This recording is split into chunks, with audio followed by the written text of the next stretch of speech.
Hello, everyone, and thank you for joining us for this episode of our series Toward Life 3.0, which is a series devoted to ethical and human rights related issues broadly conceived around technological innovation. We are calling the series Towards Life 3.0, taking the title from Max Tegmark's fascinating book with that wording in it. So Life 3.0 is from that title.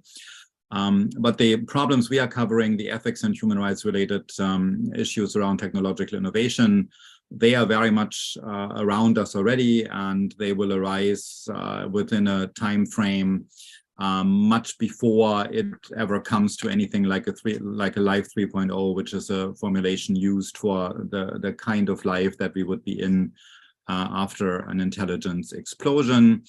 Obviously, we do not know when or even if ever such an intelligence explosion would occur.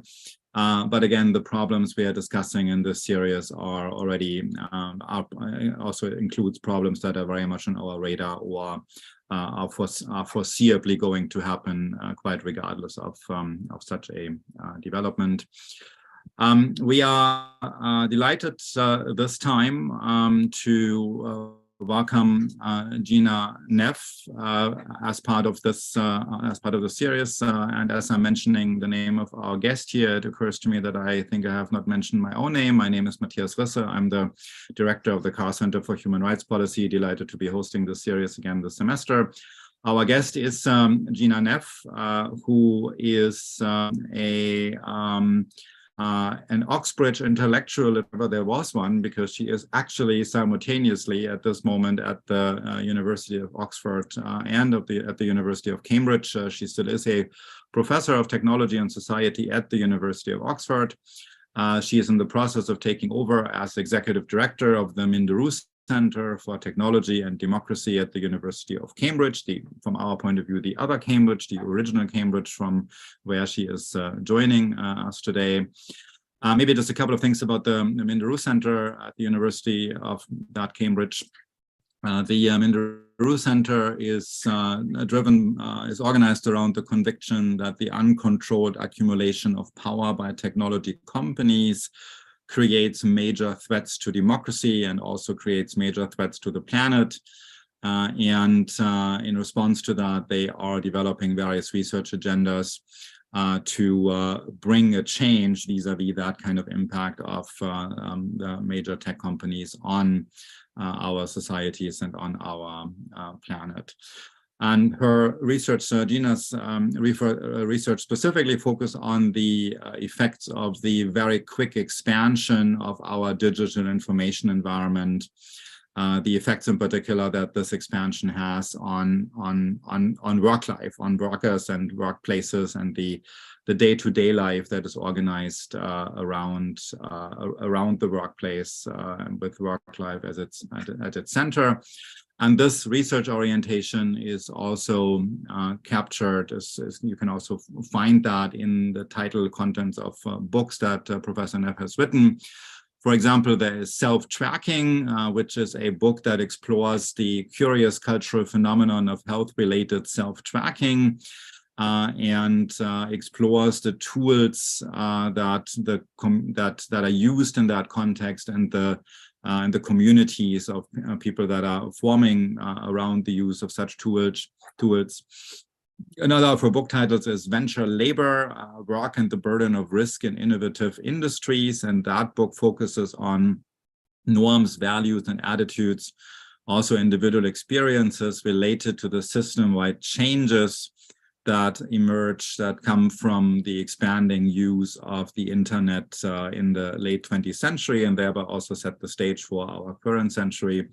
And to mention one more, there is Surviving the New Economy, and that book explores how enormously skilled workers survive in a global economy in which the rules have changed around them, right? And how these skilled workers are reshaping their workplaces in the process. So all of that is in the background. The topic today actually is squarely focused on not primarily on the workplace, but on democracy. So the title for today is the end of digital democracy, democracy and what we can do about it.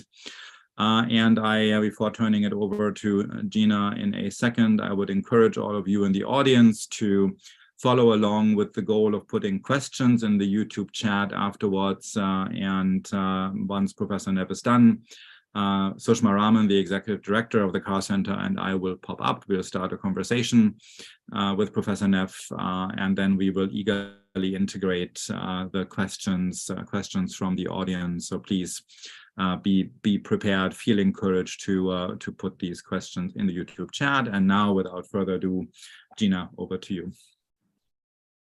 Thank you, Matthias. Thank you, Sushma. And thank you, everyone, for joining today. It really, truly is an honor to be here. And it's great to connect on this topic. I'm going to share slides. And hopefully we're seeing those now. I'm here to talk in large part today about something that is front on the minds of many of us. This problem of what to do about democracy in digital societies. I'm bringing my hat as the director of the relatively new Minderoo Center for Technology and Democracy with me. And I really appreciate your introduction today, because I come from a background, I'm a sociologist, and I've been studying work and organizations and new ways that data influence us in everyday life. And so I've really been struggling to think, what do we bring? What's the relationship here about this very complex, thorny issue between the relationship between technology and democracy. So in my center, we have been defining democracy very broadly as democratic participation in digital futures, not necessarily defining it narrowly as participation in elections. But the challenge, I think, is, how did we get to this place? What is the stakes and what is the problems? And I've realized in working through talking about this over the autumn, it's been linking these two halves of my own work. The half that's been dealing with the expansion of a data-driven economy, an expansion of companies looking to try to figure out what to do about data, and these shifts that are happening in society. It's kind of bringing these two together that I think is a missing piece of the puzzle that we've not really thought about. So if we look at the challenge at the moment of our kind of moment that we're in, we see this problem. Like, it's not problematic that I say the death of digital democracy as a concept. That's something that I think we are now in this moment where we understand that the expansion of access and participation in digital culture is not necessarily a democratic thing. And I think we didn't fully understand that. I think this is a new concept. We're newly coming to awareness that we have done something in this great experiment of expansion of the internet. We have moved fast and we've broken things. And maybe one of the things we've broken is democracy. We had a collective optimism that the internet could be something that was democratic. It was something that was able to help us connect with friends, with family, with loved ones. And certainly after the pandemic we have just come through, and talks and ability to connect after this, we have reasons to be connected. We have reasons to be optimistic.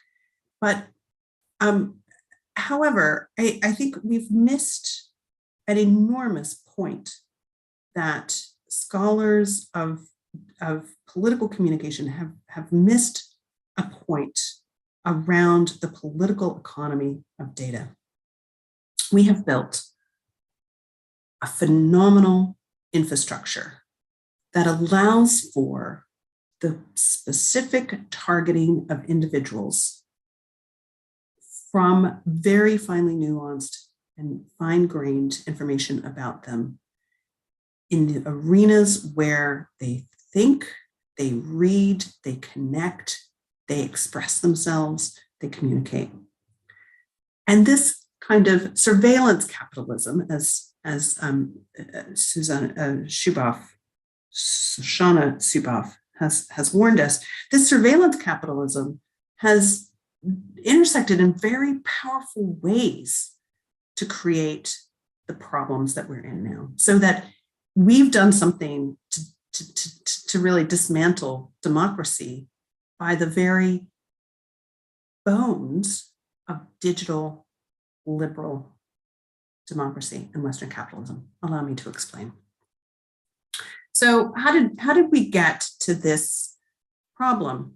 Well, this ad economy of surveillance capitalism has put us in a moment where we've been warned that we were building an infrastructure that put people at risk of being surveilled, that put people in risk of being closely watched and identified by governments, that could, in the wrong hands, be misused by authoritarians. And yet, because this was part of what my partner and colleague Phil Howard calls the Pax Technica, a Silicon Valley promise, that these technologies were married so closely to fundamental concepts of liberal democracy, of a US brand of liberal democracy, that these were safe. Surveillance capitalism, therefore, was sold as a premise that was only something for us to worry about because it was in the commercial space, not because it threatened our political interaction, not because we in Western democracies felt any lack of stability around this. In fact, quite the opposite, right? As long as these spaces flourish, as long as freedom of expression flourishes, as long as people are being connected, these are going to be good. These are going to help expand participation. So the first problem of warning was this problem around what are we doing and building around privacy. The second problem where we were warned is that these technologies are not fundamentally about freedom of access and freedom of participation. We've seen simultaneously this enormous centralization and concentration of media power at unprecedented scales the globe has never seen, right? So we have incredibly well capitalized companies that are the new global gatekeepers for information. Now, of course, yes, we've had other moments where there have been media moguls. Yes, of course, we've had other concentrations of wealth and power. Absolutely. But the speed, scope, and scale by which these companies have become central dominant forces within the globe is almost without precedent. So we have this kind of notion that access of the internet was going to connect us and allow us to allow more people, more voices, a broader public sphere. And instead, we've seen a tight concentration of that.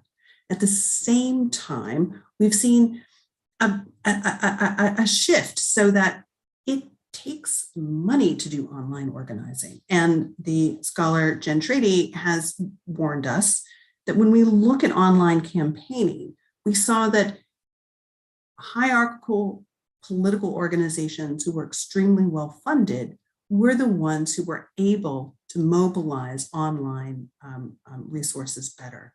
That is, the grassroots, the emergent, the local. While we have great stories and narratives about those kinds of organizations being able to fully capitalize on the explosion of people being online, the data and the research show that it's actually those well-oiled machines that are very good at getting out political messaging and getting political action organized online. So organizing online, organizing for political action online is a whole lot like organizing offline, and power and money and centralization, importantly, have won out.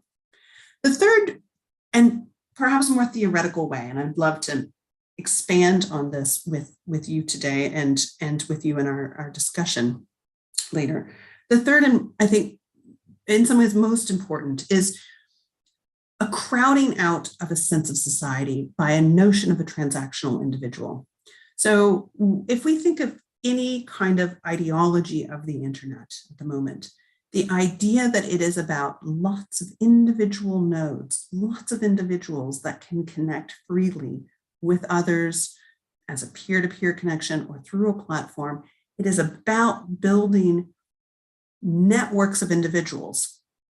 And it crowds out a sense of public or a sense of collective in that regard.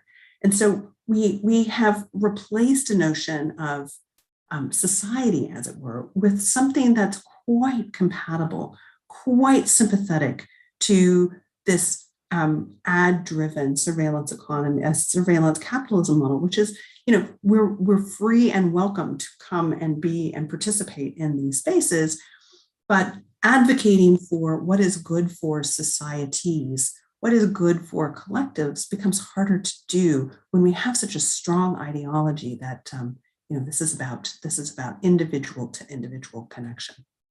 So that's kind of where we got. What is the damage? What's the damage being done? And I would say the first and perhaps most striking thing, and particularly relevant to a group like the Carr Center, is we're starting to see our first social media genocides. Now, I want to be really careful here and not draw causality. Because we have social media, we have new kinds of genocides, but rather say, because of certain problems with how social media platforms are being run, because certain guardrails are missing, because we lack certain regulations, because we lack a human rights-based approach to digital rights, we're seeing that there are countries, as they come online, early warning signals of ethnic, racial, gender-based conflict and violence are missed. And so the challenge is that we're seeing crises in Ethiopia, in Nigeria, in South Africa, in Myanmar, in countries where social media platform companies are simply not spending the money.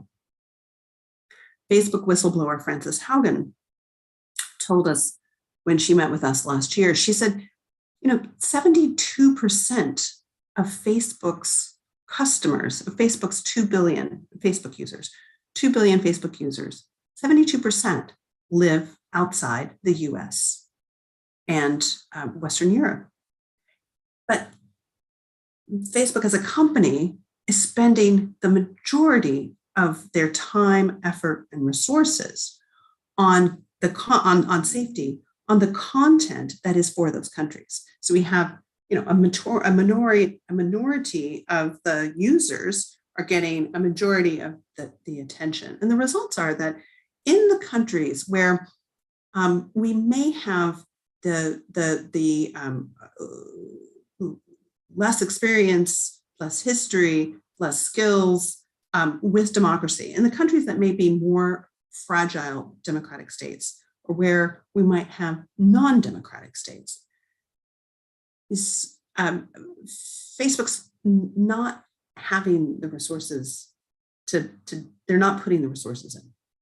Why is that? Again, this ad-based surveillance economy that's treating users not like people with the right to freedom of expression, not like people who are needing to protect a public sphere, not like people who have now increasingly have fewer options for those public spheres in their countries and in their languages.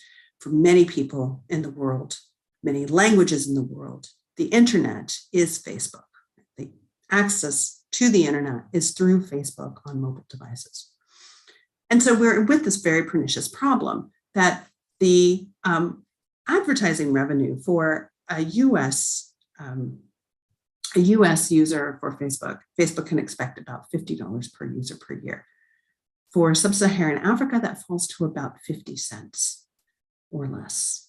And so we have an enormous gap in terms of what what users count, what users make money, what users are worth the investment in content moderation. We also learned that the human in the loop team, as we know from AI systems, needing to have people involved in the engineering who understand both what's happening with the algorithms that drive recommendation systems, but also are the ones who do the early warning, who are the ones who look and try to fix what problems are occurring, that the human harms team at Facebook for the globe, the human harms, so not content moderators, but the human harms team until today or yesterday when layoffs are being announced, the human harms team for the entire world, for the 2 billion users that are making sure that the automated systems are running and working in all the different languages that Facebook operates in. So all the human harms, sex trafficking, human trafficking, organ trafficking, etc. 15 people at Facebook work on that for the globe. It's simply a scope and scale of the problem that the company has not invested to fix. And so we have real worries. We have real problems that these notions of trust and safety are not just about how as users and individuals are approaching this, but trust and safety absolutely from the point of view of people who care for human rights and digital rights. We absolutely have to think about who is advocating for the trust and safety vis-a-vis societies. So what are we fighting for? Well, I would argue that we've got, we've got kind of three things that we need to focus on that we're fighting for.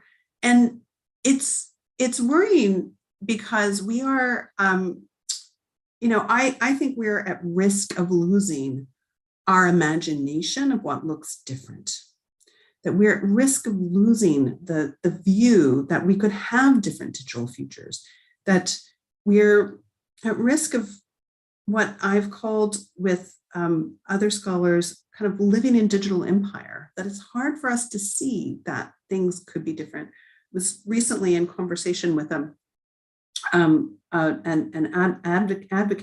activist from Australia who reminded us of the concept of terra nullius, the literal empty land, empty space that was used to justify bringing colonial law from one realm into this other realm.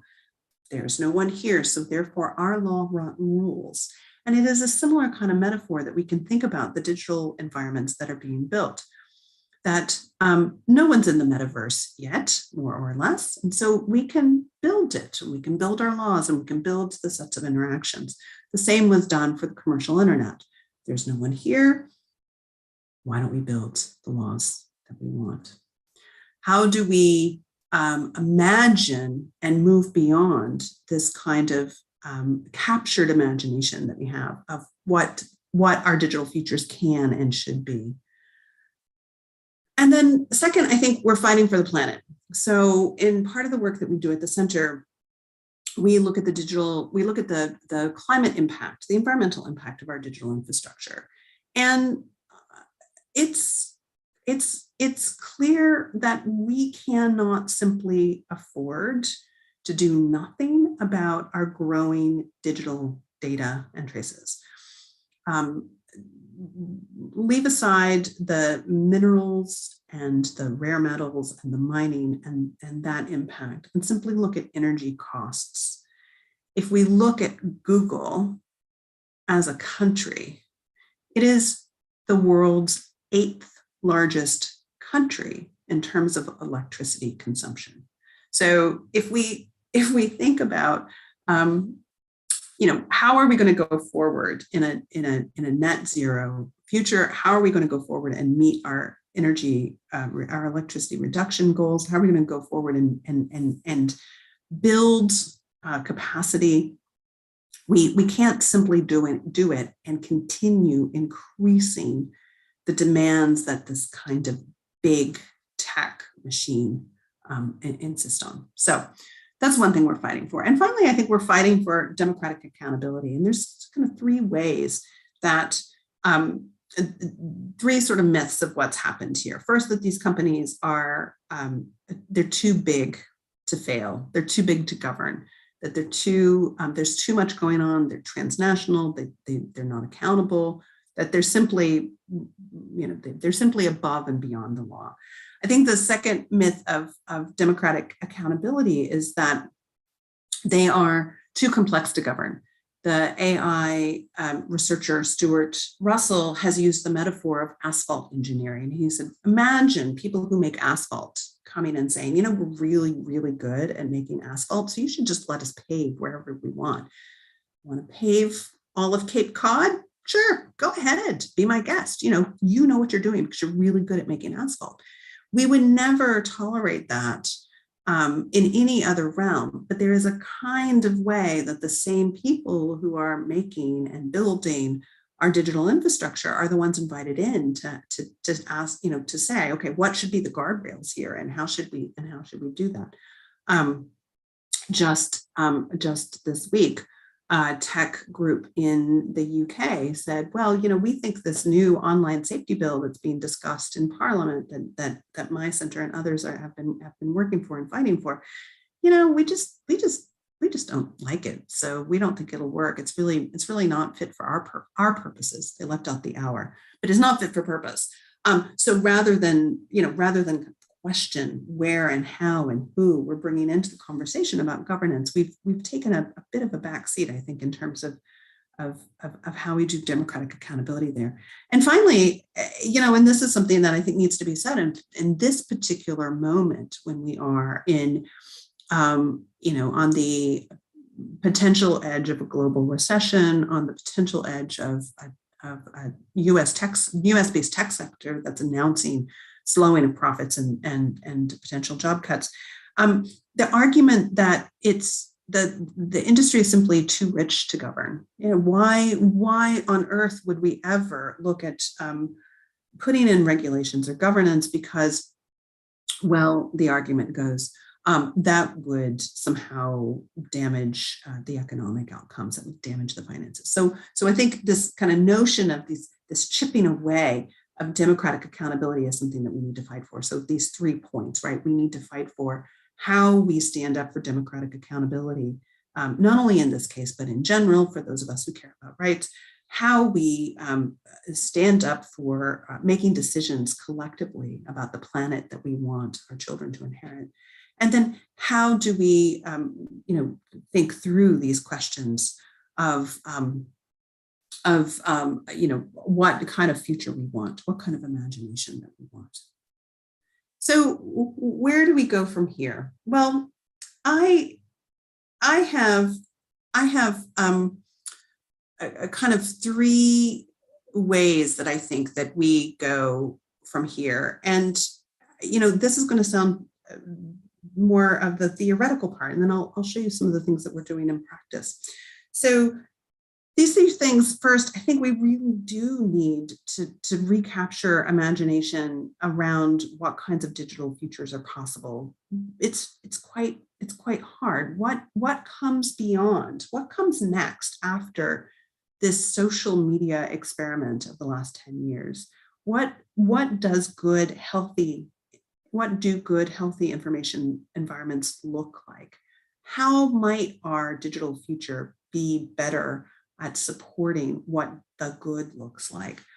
And I, with some other scholars, hope to announce a new project soon where we will advocate for the digital good. How do we talk about and frame what and measure, create concepts for, bring more research capacity to advocating for the good that can come for societies? I think that's one.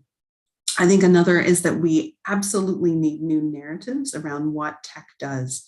So at an event that we helped put together for Frances Haugen, the Facebook whistleblower in London, she met with sustainable investment leaders. So these are people who manage investment, but they do it from a values-based perspective. And you look around the room and you say, okay, so we have a company that we can pretty clearly point to played a contributing factor in at least one ethnic genocide. And they're not putting into place the kinds of protections that we think we need to build healthy societies. So why are they still in the portfolio of all kinds of ethical investors?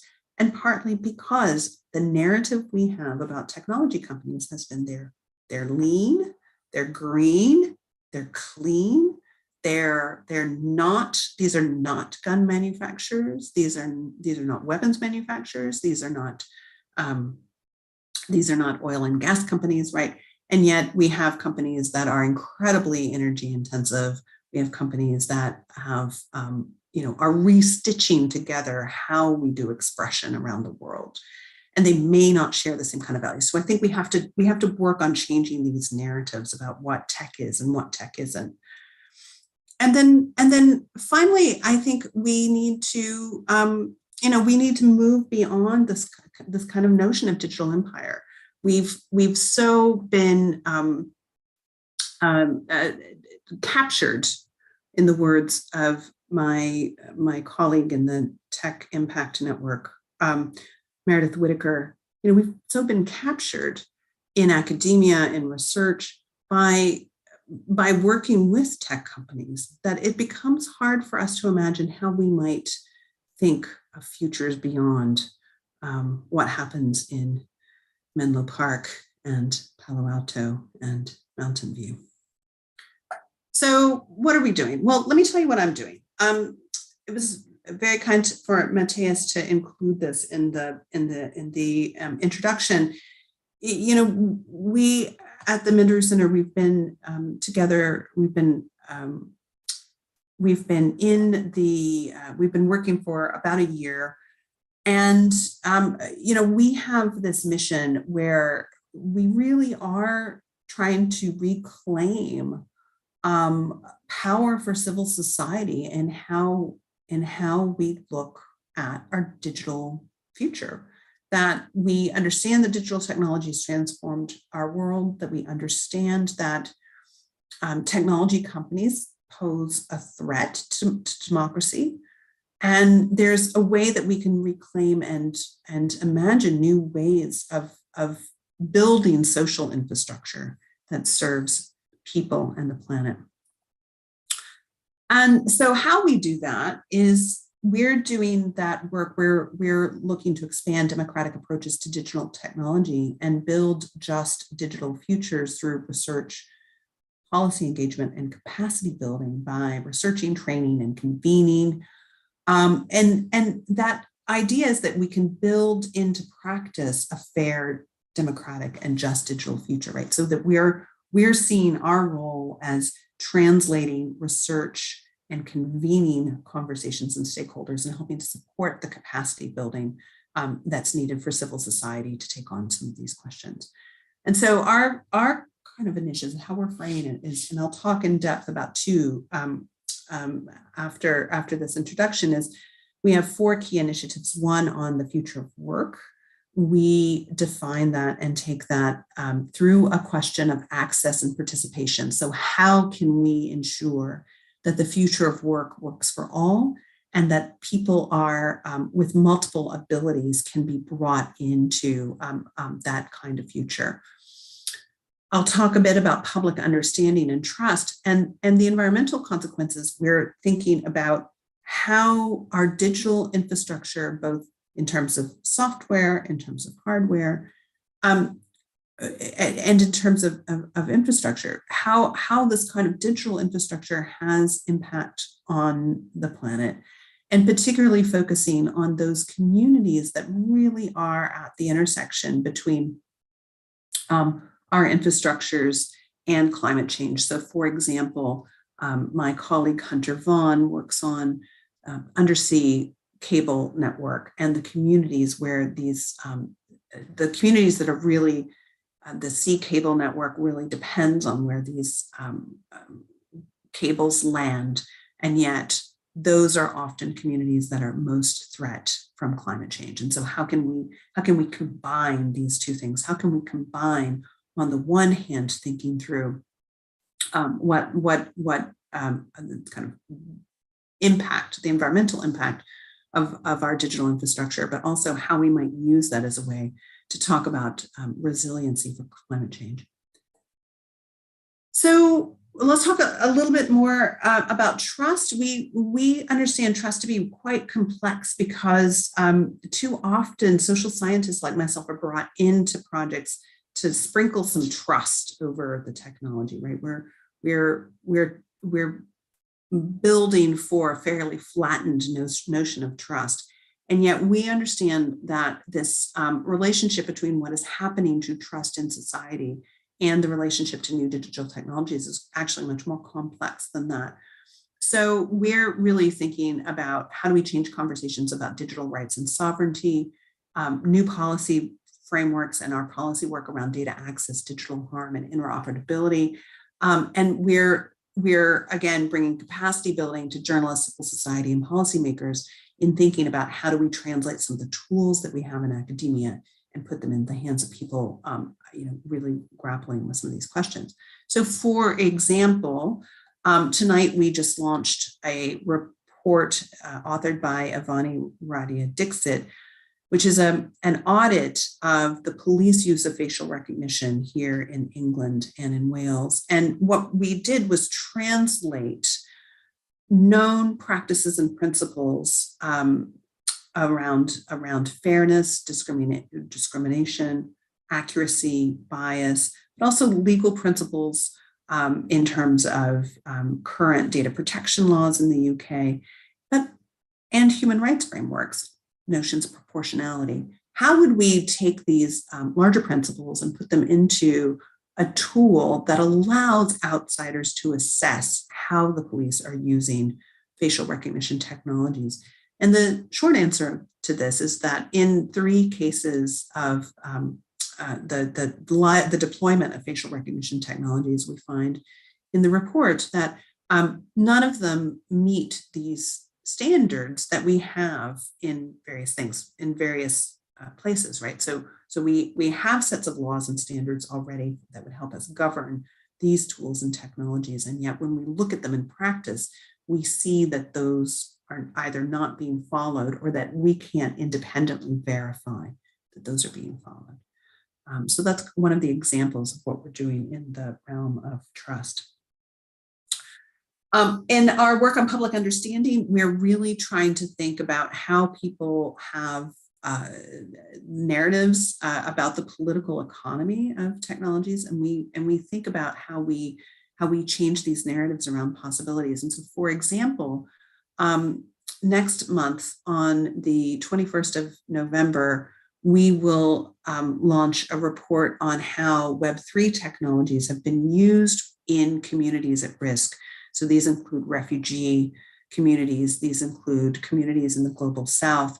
We look at myths and problems with current experiments around Web3. So how are these technologies being experimented on vulnerable and marginalized people? And what might we do to change some of the notions of what's happening in terms of the rollout of Web3 technologies, including blockchain, AR, and VR technologies, and expanding of biometrics.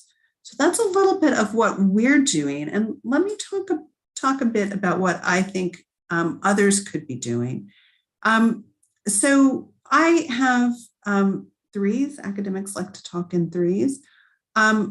The first is I really think we need to continue building the frameworks, the tools, the methods for assessing what it is we know. There's a lot of work to be done, and I think it is an all hands on deck moment where mapping, auditing, conceptualizing, framing, so much work to be done of understanding what is happening and how we draw those connections across these particular use cases. I think the second is we have to work at global and local scales. So we have a set of companies that are operating on global scales. We have a set of technologies that are working global, local. We have many unique and distinctive ways that things are happening on the ground in different places. And yet we have fewer ways that we're tying between those cases and that we're building bridges to make sense at global scales. So I applaud initiatives. For example, the Ford Foundation is tying together these cases of environmental justice and digital rights, and trying to see, what would it look like if we bridge some of those global conversations across those two. There's lots of work that we need to be doing. And finally, I think, we need better stories. We need better stories about the narratives that we tell about what is happening to our digital futures, the kinds of digital futures we want, and how we can be active and engaged in getting to better digital futures. So the more work that people like those of you on this call tonight, the more work that we do together, I think the better our chances of a good future, a good outcome are. And with that, I promised that I would leave us enough time to have a discussion. And I know Sushma and Matthias are eager to come back in that. And I thank you for your attention, and I'm really looking forward to hearing your questions.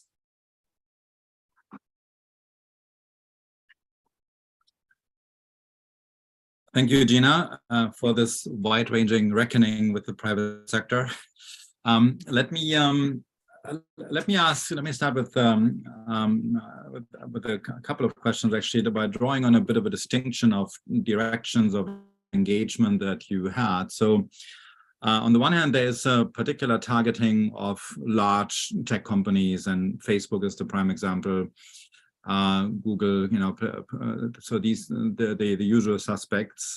So there's problematic things on that end because they wield an amount of power that is not accountable, that is not paying attention to social justice issues, to marginalized communities. It's a commercial operation, right? We're basically outsourcing attention to social justice issues in a way to the highest bidder, and that has always been a recipe for disaster. So one line of criticism is against these companies simply because they are large commercial enterprises and do what large commercial enterprises do, namely they make profits at an incredibly large scale. And so one needs to think about what to do about that. And then there's this other question, namely the sheer fact that we have an enormously large infrastructure, which we still would have if we did something about the large companies. So in particular, the electricity use, which is something that, as we said, almost received no attention at all for a very long time. And in the last couple of years or so, we increasingly hear this, that people also point this out and they say, you shouldn't think that clouds exist just in abstraction somewhere, right? I mean, in some sense they do, but they still need an infrastructure, and that infrastructure, requires a whole lot of energy, right? So that's a separate problem. So my question would be, what would you suggest to be done about the large companies? So I'm asking this partly also in comparison to Shoshana Zuboff, whom you mentioned. So she published an article a while ago saying basically antitrust is not enough. So just breaking them down, is not enough, because that was done with Standard Oil, and that gave us several mega companies rather than one mega company, and that so she says there has to be antitrust plus an enormous amount of regulation. So that's kind of the gist of her answer. But of course, then also in a way speaking as an American, as somebody in the United States, to the American government, and your perspective is also a little bit different. So what is your suggestion there? And then the follow-up question would be, and does your suggestion there actually also mean that we should generally downsize our digital activities, or should we just be mindful that digital activities are swallowing up a whole lot of energy and we should be saving it elsewhere? Which way would you go there? Right. So the two questions: one, is the answer breaking up big tech? And I have to say, I'm siding on the side of Zuboff on this. Although, to be fair, researchers in my team take an opposite view. So I work with folks who, completely, if we have wonderful local run, run like regulated services, if we have a local internet, local social media companies the world will be great. I think the answer is in regulation. I think we're dealing with a sector that's grown incredibly quickly, has moved with unprecedented speed, scope, and scale in terms of how messages transmit around the world, in terms of how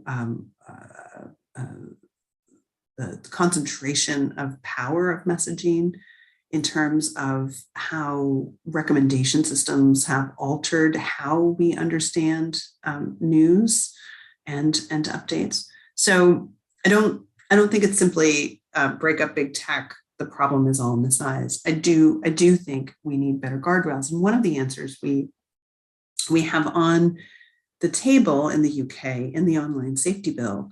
The online safety bill, for those of you who don't know, is not perfect. In fact, it's far from perfect. And for people who care deeply about the right to privacy, there are serious and genuine concerns. And yet, it is an example, not unlike the Digital Services Act in the EU, that says, if you're going to do business in this jurisdiction, you're going to have to follow some rules. And currently, those rules are do a risk-based assessment of the potential harms to users. Can we at least get that? For those of us who care very deeply about being able to evaluate the health of online communities, right? If we, to understand platform and network effects on social media platforms, we have to either work with the companies and get their permission to access the data, publishing insights that are very useful and beneficial to their agenda, or we have to lob from the outside, throw lobs over the walls from the outside. What the online safety bill will do, like the Digital Services Act in the EU has done, is require researcher access to data. And what we think that will do is allow for an evaluation, an independent evaluation outside of companies of what's happening on the health of the platforms. Right now, the platforms are simply saying, trust us. And we've seen too much that's been leaked out and too much out. Now, you asked a question about infrastructure, and I don't want to lose that one. And it was basically, should we be, I'm going to poorly paraphrase it. Should we be digital Luddites, or should we be mindful? And I think there's something in between, right? We've had a commercial culture that has basically said anything that can be data should be, and any data that is collected should be collected first, and we'll figure out its meaning and purpose later. Like, let's just make sure we soak up, we hoover up, as they would say here, we hoover up all the data. The challenge with that is we haven't had data minimization strategies in place. And so it's put people's personal data at risk. It's increased the cost to companies in terms of how they've stored or thought about this data. It's increasing these challenges that we have of the costs of storage, of the costs of analysis, and the cost to the environment. So I think there's a happy balance there, right? I'm not saying we need to delete all the hundreds of pictures that we have on our phones, that will get rid of the dark data. But I do think we need to be increasingly mindful that free data are not free, and free data may be costing us the planet.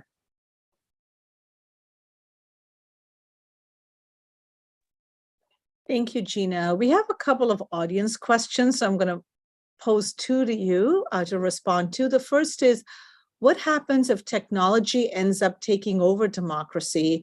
What about developing laws and standards that curb technology and prevent it from threatening the security of cyber-democratic societies? And the other question is from someone in Saudi Arabia saying, how can we join or participate in your project for digital good? I'm a human rights activist and cybersecurity expert. Thank you for both of those. I would say, on the latter, let's start with the latter first. I think there's a lot of places where we're trying to tell better stories about the kinds of futures we want. The Carr Center, if I may make a plug, is one. So you're here today, and that's great. That's a great start. Our center is another place, and we will continue to be able to announce and bring people into that conversation. So yes, please be involved with those efforts going forward. On this relationship between technology and democracy, yeah, I think we've the critical feminist scholars of technology, Mar Hicks and Meredith Broussard, have both full force taken on these questions of ideologies around the Silicon Valley model of doing things, being very tightly tied to a kind of soft libertarianism, a very anti-regulation, hands-off approach. And what the first question is asking us really to do is to say, this industry is not like any other industries. It's not too big to govern. It's not too wealthy to govern. It's not too important or central to be left, or complex to be left to its own devices, right? So to get there, right, we have a lot of capacity building.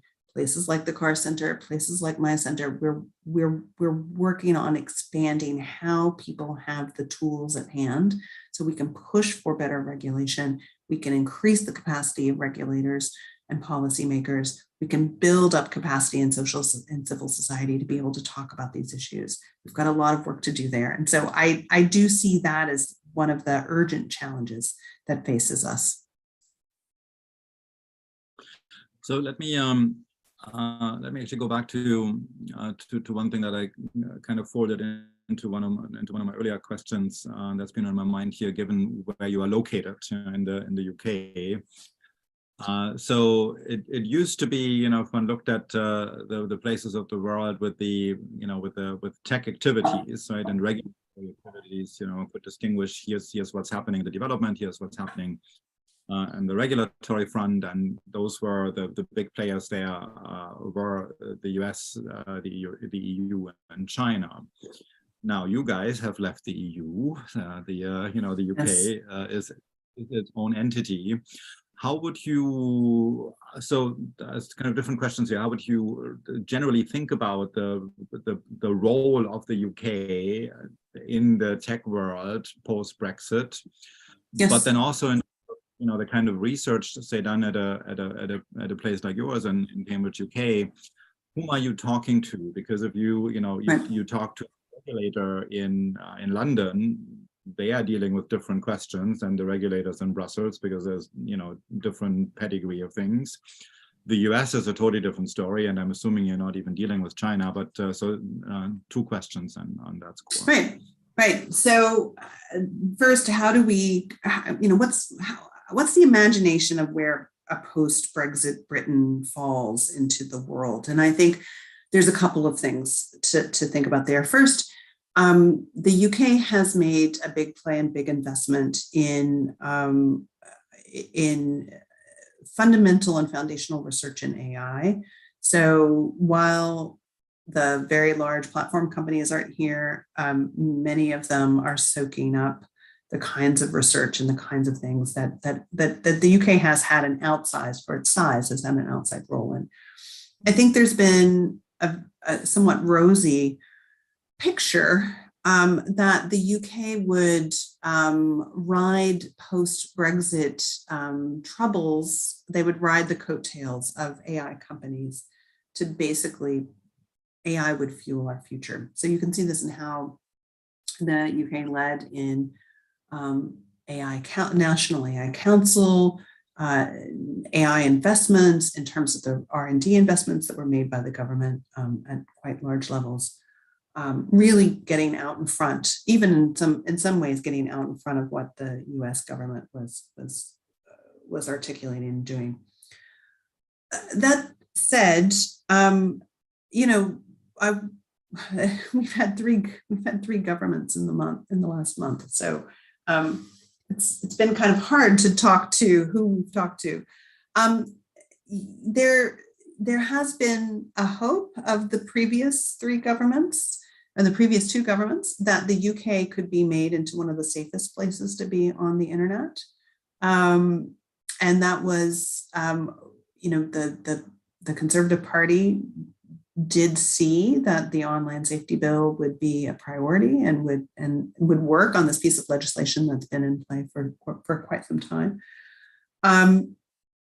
We have a new government, so who knows? But yes, in terms of my research center, we see our work as cross-jurisdictional. We've started with the UK. We've just, we're putting in comments to the FTC's call for comments on regulation.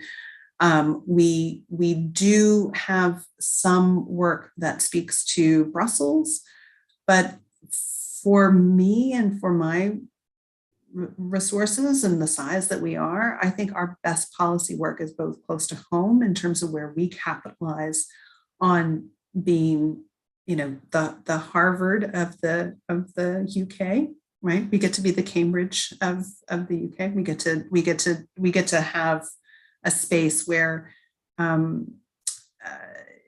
it is understood as a center of power, and we want to play in the US because that's where we see changing US tech policy pushes different kinds of levers because we're dealing with US companies. So that's a really interesting point, Gina, and it's coming back to something you said earlier, where you mentioned that the majority of Facebook's users are really based outside the US and Western Europe, and I imagine that other platforms as well are growing around the world. So what are your thoughts about strengthening sort of civil society capacities and also academic institutions in the global South, as well as, individual citizens who are using social media to, share information, both personal, but also sort of political. So how do we address these inequities on a global scale in terms of the response to digital inequities? Yes, I think it's one of the biggest questions we face. What we know about the big platform companies tends to be incredibly focused on those, 23% of users in the US and Western Europe, right? What we know, what the case studies we have, the work that we have, the research that we have is overwhelmingly focused outside of the global South. That has to change, and that capacity building needs to be done. We are looking to make our small contributions to that in terms of capacity training. I think there's a lot that we can do to share a platform. So, how do we bring those stories into circulation in better ways? Unfortunately, I can't see a show of hands, but I always love to find out, who has heard about these WhatsApp and Facebook riots that have happened in South Africa that have been, blamed for a 7% dip in GDP over last year.